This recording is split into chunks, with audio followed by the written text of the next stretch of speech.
Wanita memotong rambut panjangnya, mengaplikasikan alas bedak, dan mengoleskan lipstik. Dia memutuskan mulai dari sekarang untuk hidup sebagai dirinya yang sebenarnya. Ternyata, sudah beberapa waktu, wanita itu menyiapkan makan siang dengan teliti untuk anaknya. Namun ditolak oleh anaknya, hanya karena statusnya sebagai seorang petugas kebersihan. Status ini membuat anaknya malu di depan teman-temannya. Yang lebih membuatnya merasa kecewa adalah hanya di perusahaan, bukan seseorang yang hanya akan diam-diam berkorban di belakang. Menghadapi perjanjian perceraian ini, penyesalan dalam hatinya datang seperti gelombang. Pada awalnya, dia mengabaikan penentangan ayahnya, memaksakan diri mengejar cinta murni yang disebut-sebut untuk suaminya. Dia menyembunyikan identitas putri keluarga kaya, diam-diam mendukung karirnya. Bahkan diam-diam menyerahkan bisnis perusahaan ayahnya padanya untuk membuat perusahaannya berkembang dan kuat. Namun sekarang, dia malah diabaikan oleh suaminya.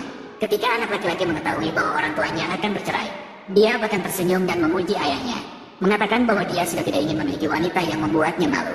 Ketika ibu saya mencari di internet, setelah bercerai, suami istri akan membagi setengah. Dia tidak meminta apapun. Benarkah itu sangat bagus? Saya masih khawatir dia akan membagi harta. Diam, dia tetap ibumu. Saya tidak memiliki ibu seperti dia. Tidak tahu siapa yang mengatakan dia adalah petugas kebersihan di sekolah. Mengatakan bahwa dia adalah petugas kebersihan. Saya selalu diejek oleh mereka. Dia adalah aibku. Saya sangat membencinya. Rantai keuangan perusahaan dalam bahaya. Jangan khawatir. Jangan karena seorang wanita yang tidak penting merusak masa depan. Suami yang rakus hanya peduli pada keuntungan.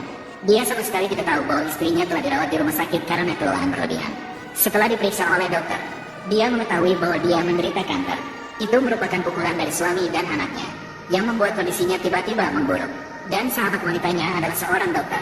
Setelah mengetahui pengalamannya, merasa tidak adil baginya, menganjurkannya untuk meninggalkan pria itu, kembali ke keluarganya, melanjutkan hidupnya sebagai seorang gadis kaya. Namun dia khawatir tentang hubungan suami istri bertahun-tahun. Tidak tega untuk pergi. Lebih takut jika suaminya mengetahui identitas aslinya, akan semakin memperkuat keinginan suaminya untuk bercerai.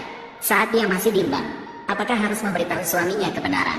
Namun dia secara tidak sengaja mendengar percakapan. Kata-kata yang membuatnya putus asa, Kekaisaran Jun. Kamu lebih muda 20-an tahun dariku. Apakah orang tuamu akan setuju? Pada saat itu dia akhirnya mengerti bahwa pria itu sebenarnya tidak pernah mencintainya. Maka dia memutuskan, lupakan semua khayalan tentang suami. Dia ingin hidup sesuai dengan dirinya sendiri. Xiao Lin, besok saya akan ke kantor Lin Yunlu. Tolong datang menjemput saya sebentar. Berpakaian begitu rapi, Jia Cheng tidak menginginkanmu lagi. Baru saja menyadari bagaimana cara merayu seorang pria. Siapa kamu? Sepertinya Jia Cheng belum memberitahumu alasan sebenarnya dia bercerai denganmu. Mengerti, Kexin, kan? Selamat atas kenaikan jabatanmu.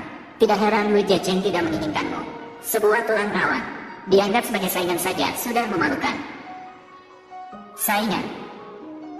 Anda juga pantas mendapatkannya. Jiang Fenglin, kamu sedang apa? Apakah kamu tahu siapa dia? Tentu saja tahu. Selir. Fan Kexin adalah dari grup Mingyun. Ribuan teman emas. Dia bisa membantu saya mendapatkan penawaran Mingyun. Apakah kamu berniat merusak masa depanku? Bukan, teman. Saya tidak ingat memiliki teman seperti itu sendiri. Seorang teman yang bertindak sebagai simpanan bagi orang lain. Jiang Fenglin, aku tahu kamu adalah seorang petugas kebersihan, menyamar sebagai putri dari kelompok Mingyun. Dari mana kamu mendapat keberanian? Mei Fenglin, mengalami kegilaan. Ayo pergi ke rumah sakit. Kenapa kamu tertawa? Aku tertawa pada diriku sendiri yang buta. Sudah 20 tahun.